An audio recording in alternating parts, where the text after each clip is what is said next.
Recording भी लगा था।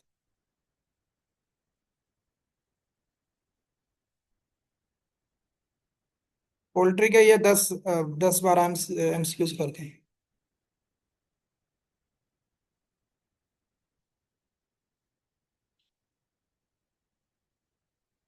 क्लियर है स्क्रीन?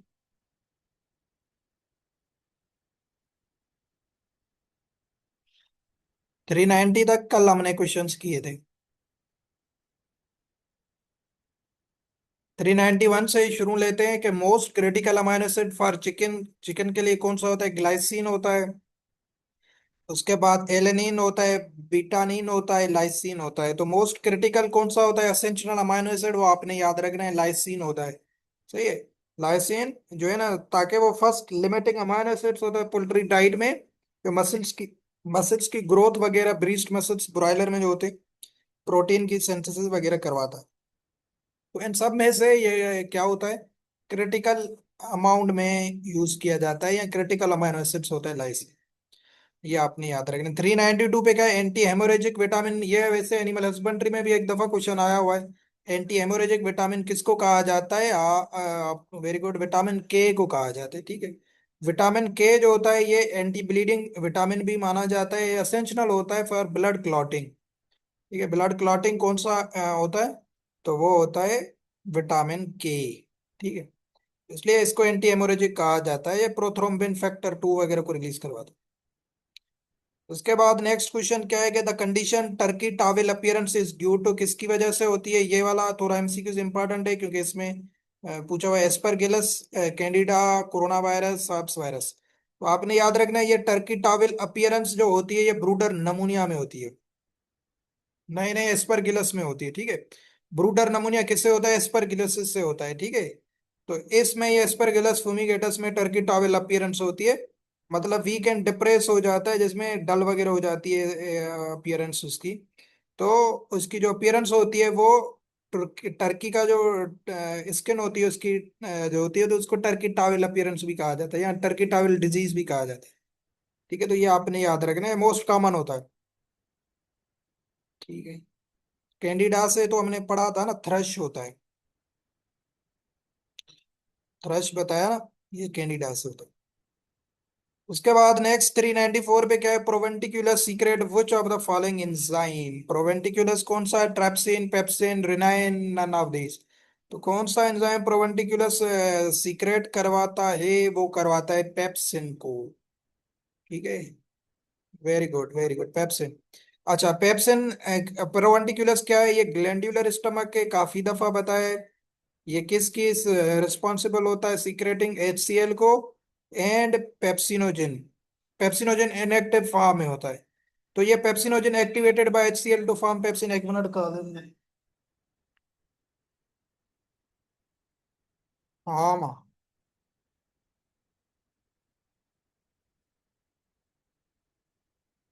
पेप्सिनोजन जो है ना, एक्टिवेटेड होता है एचसीएल से बाय पेप्सिन। तो ये पेप्सिन जो है ये प्रोवेंटिकुलस से जो है ना, क्या करवाता है? सीक्रेट करवाता है। ये आपने याद रखें। पेप्सिन का काम क्या होता है? ये प्रोटीन्स को ब्रेक करता है स्मॉलर पार्टिकल्स में। ठीक है। इसको तोड़ देता है, स्मॉलर पेप्टाइड्स जिसे कहा जाता है। उसके बाद क्वेश्चन क्या है? The blind diverticulum of intestine is called. Blind diverticulum किसे कहा जाता है? ये क्वेश्चन मैंने पहले भी बताया था। किसका नाम है? Colon, caecum, ileum, jejunum. तो ये जो सीकम होता है इसको ब्लाइंड डाइवर्टिकुलम भी कहा जाता है। ठीक है। ताकि क्यों? क्योंकि इसके क्लोज्ड एंड होती हैं दो, या एंड्स ब्लाइंडली स्ट्रक्चर इस तरीके से इसकी होती है सीकम की। तो ये जो है ना, फर्मेंटेशन का काम करता है, ये एब्जॉर्प्शन का भी काम करता है। तो इसको ब्लाइंड डाइवर्टिकुलम भी कहा जाता है। तो ये इसका नाम पेपर में आ सकता है, जो आपने जहन में बिठाना है।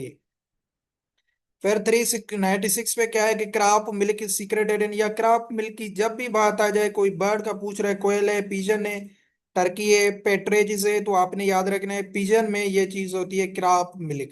ये न्यूट्रिशियस होता है, मिल्क लाइक सिक्रेशन होती है जो क्रॉप जो होता है पिजन्स में, वहां से सीक्रेट होता है। तो वो ये किसके अंडर में काम करता है? ये प्रोलैक्टिन हार्मोन की मदद से ये वहां पे होती है। ठीक है। तो जो यंग पिजन्स होते हैं, स्क्रैप्स वगैरह, तो उसमें ये देखा जाता है। ठीक है। तो क्रॉप मिल्क की जब भी बात आए, पिजन वर्ड आपने याद ध्यान में बिठाना।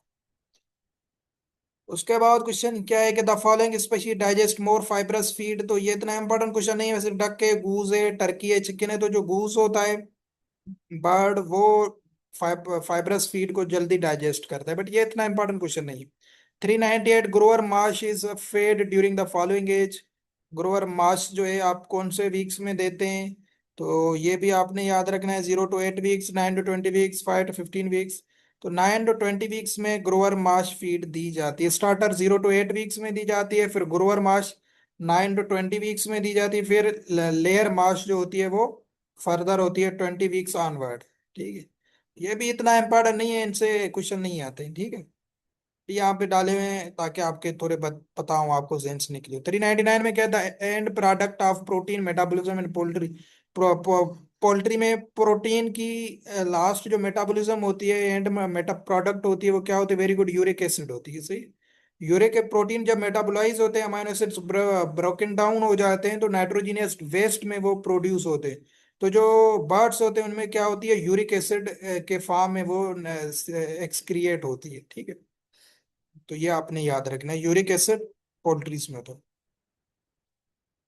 उसके बाद हाई एनर्जी फीड्स किसको दी जाती है? ये आपने याद रखना है। हाई एनर्जी फीड ब्रॉयलर को, चिक्स को, वेरी गुड, ब्रॉयलर्स को। चिक ग्रोअर ब्रीडर, तो ब्रॉयलर को हाई एनर्जी फीड दी जाती है क्योंकि रैपिड मीट प्रोडक्शन करवानी होती है हमें, वेरी फास्ट ग्रोथ रेट होता है। तो ब्रॉयलर।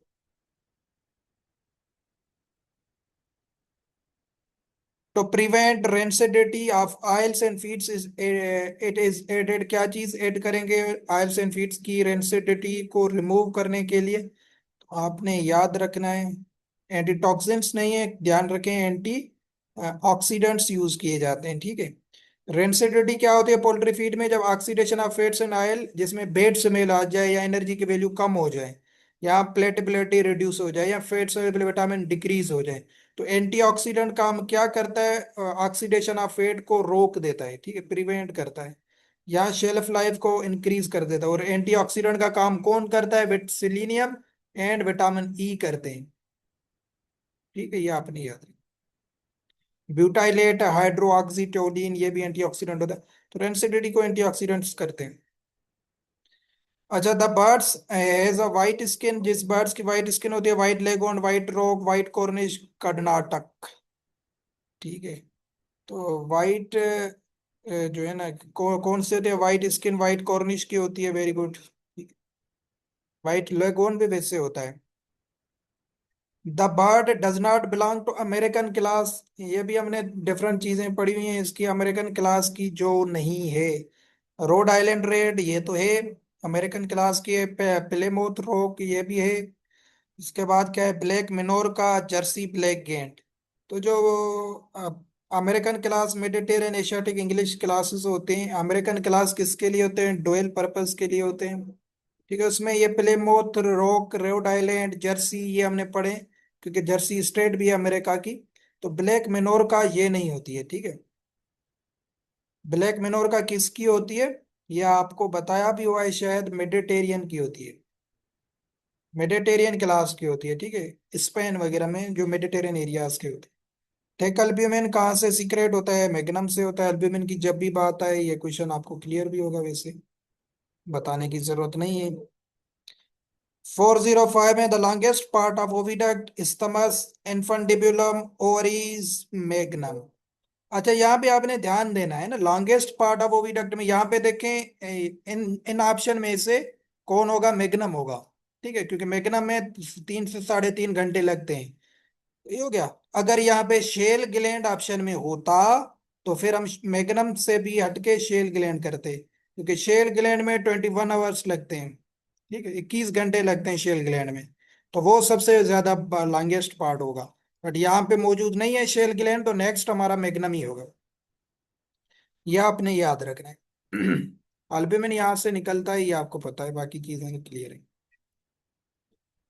अच्छा, अब क्रोइलर किसे कहा जाता है? Kroiler, broiler crossed with a crow, broiler which can not crow, a broiler which can be crow, none of this. तो जो है ना, आपने याद रखना है, क्रोइलर कहा जाता है अब ब्रॉयलर व्हिच कैन क्रो। ठीक है, इसका क्या मतलब होता है? क्रोइलर ये एक इनफॉर्मल टर्मिनोलॉजी है। ठीक है, इसमें ब्रॉयलर चिकन जो है वो रिटेन करता है male reproductive behaviour, crowing ability, सही है। तो जो है ना मेच्योरिटी जो उसकी देखी जाती है, तो ब्रॉयलर को जो है ना लॉन्गर पीरियड के लिए ग्रो करवाने के लिए क्रोइंग बिहेवियर डाला जाता है, सेकेंडरी SEX कैरेक्टरिस्टिक्स होते हैं, ठीक है। तो वो एज अ मेल की तरह काम करते हैं। The bird lays blue shell egg, ये भी हमने शायद वहां पे एनिमल रिफ्रेशर में ही देखा था। एनकोना एंडुलेशन जो है ना आराकिना या कोशिन जो है, कौन सी ब्रीड जो है जो ब्लू शेल अंडे देती है, वो है एंडुलेशन, ठीक है। एंडुलेशन ब्लू शेल्ड एग्स देती है। ये भी मेडिटेरेन में आती है, बाकी सारे वाइट देती है, एंडुलेशन ब्लू देती है। ब्लू शेल होता है इसके अंडे का। अच्छा, उसके बाद नेक्स्ट क्वेश्चन क्या है कि during moulting the feathers the moult first are from, ये बस छोड़ दें इसकी अंग्रेजी को। बस क्वेश्चन क्या कह रहा है भाई कि ये मोल्टिंग के दौरान फीदर्स जो मोल्ट होते हैं वो शुरू कहाँ से होते हैं, ठीक है।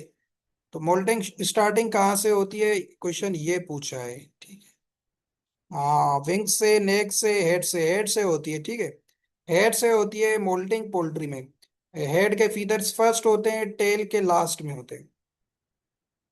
ये मोल्टिंग की एक सीक्वेंस होती है या हायरार्की होती है। तो ये आपने याद रखना है। फिजियोलॉजिकल जीरो टेम्परेचर कितना होता है बर्ड का, ऑप्शन क्या है, 60, 65, 70, 75।